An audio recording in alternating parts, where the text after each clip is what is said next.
কিন্তু স্বপ্ন ছিল অনেক বড়।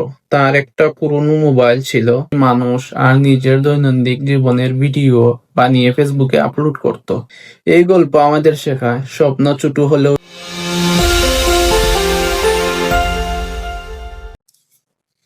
হ্যালো ভিউয়ার্স, সবাই কেমন আছেন? আশা করি সবাই ভালো আছেন।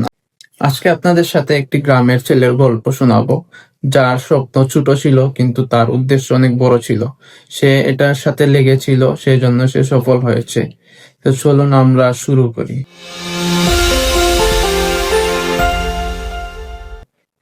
একটা ছোট গ্রামে থাকতো রাহাত।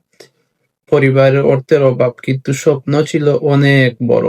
তার একটা পুরনো মোবাইল ছিল, যার ক্যামেরা তেমন ভালো না।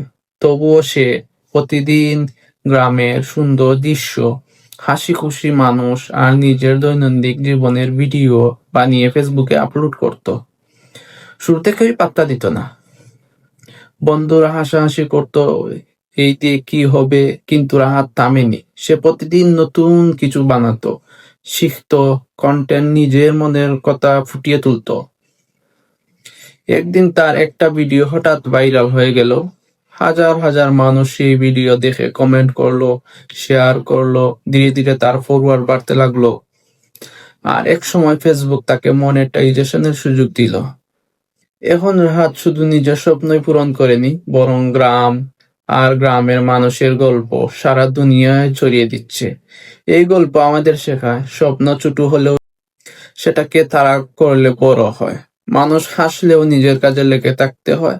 একদিন না একদিন সেই চেষ্টা আলোর মুখ দেখবেই। সব বন্ধুরা, আমরা যারা ছোট ছোট কন্টেন্ট ক্রিয়েটর আছি, সবাই সবার পাশে থাকবেন। এভাবেই আমরা এগিয়ে যাব, একদিন সফল হব ইনশাল্লাহ। Thank you for watching. Don't forget to like, comment and subscribe.